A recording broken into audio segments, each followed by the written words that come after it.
ખેડૂત મિત્રો, તમારા જે પાકના રક્ષણ માટે રાજ્ય સરકારની બે યોજનાઓ અમલમાં છે. હા ખેડૂત મિત્રો, તમારા મહામૂલા પાકને બચાવવા માટે રાજ્ય સરકાર દ્વારા બે યોજનાઓની અંદર ખેડૂતોને સહાય મળે છે. જેની અંદર પાક રક્ષણ હેતુ જે ફેન્સિંગ બનાવવાની યોજના છે તેની અંદર તાર ફેન્સિંગ અને ઝટકા મશીન ખરીદી માટે સહાય મળવાપાત્ર છે. તો આપણું જે યોજનાઓનો ખજાનો એપિસોડ છે તેની અંદર બીજા ભાગની અંદર હું તમને વાત કરું તો રાજ્ય સરકારની જે 250 યોજનાઓ છે તેની માહિતી તમને આપણી યુટ્યુબની બનાસની ખેતી ચેનલમાં મળી જવાની છે. તો બનાસની ખેતી ચેનલમાં હું ગણપતભાઈ ચૌધરી તમારું સ્વાગત કરું છું. આજનો વિડીયો છે કે પાક રક્ષણ માટે સોલાર ઝટકા મશીન અને તાર ફેન્સિંગ માટેની બંને યોજનાઓની વિસ્તૃત માહિતી આપું.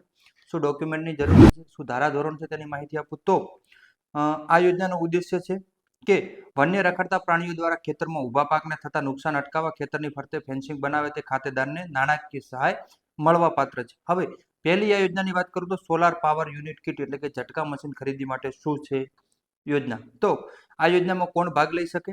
આ યોજનામાં રાજ્યના તમામ ખેડૂત ખાતેદારો ભાગ લઈ શકશે. 8 દર્શાવેલ ખાતેદારો પૈકી એક ખેડૂતને મહત્તમ એક જ સર્વે નંબરમાં 10 વર્ષની અંદર એક વખત સહાય મળવા પાત્ર છે. તાર ફેન્સિંગના લાભાર્થીને આ ઘટક હેઠળ સહાય મળવા પાત્ર રહેશે નહીં. જેમને તાર ફેન્સિંગ લગાવેલ છે તે ખેડૂત મિત્રોએ આ યોજનાની અંદર લાભ નહીં મળે. આ યોજનાનું સહાયનું ધોરણ વાત કરું તો સોલાર પાવર યુનિટ કિટ ખરીદીની કિંમતના 50% અથવા તો 15,000 રૂપિયા બેમાંથી જે ઓછું હોય તે સહાય મળવા પાત્ર થશે. સાધન ખરીદી અને તેના માટે શું છે ધારાધોરણ અને નિયમોની વાત કરું તો સાધન અને કિટ ખાતેદાર ખેડૂતે ખુલ્લા બજારમાંથી નિયત ગુણવત્તાવાળા મોડલની ખરીદી કરવાની રહેશે. સોલાર યુનિટ કિટમાં તમારે જે ઝટકા મશીન છે, સોલાર પેનલ છે, બેટરી છે, અર્થિંગ સિસ્ટમ છે, તમને એલાર્મ મળશે, મોડ્યુલ સ્ટેન્ડ ફરજિયાત ખરીદી કરવાના રહેશે.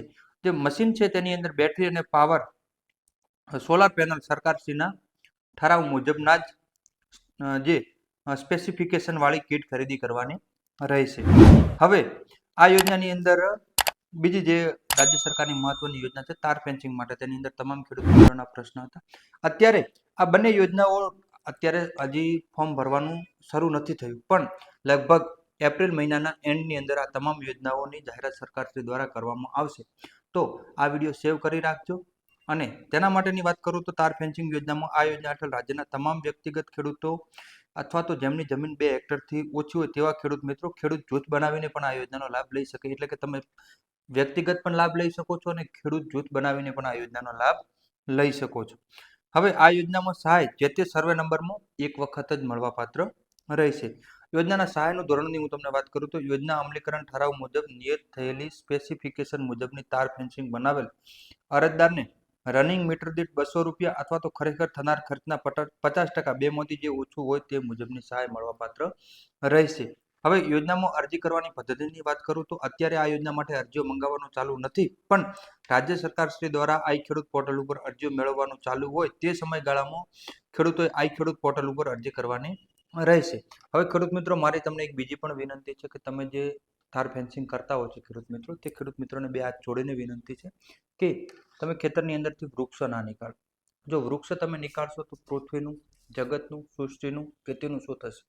તો ઘણા ખેડૂત મિત્રો કહેતા હોય છે કે જે તાર ફેન્સિંગ માટે વૃક્ષો નીકાળવા ફરજિયાત છે. ના ખેડૂત મિત્રો, રાજ્ય સરકારનો આવો કોઈ પણ પરિપત્ર નથી, આવી કોઈ પણ જાહેરાત નથી.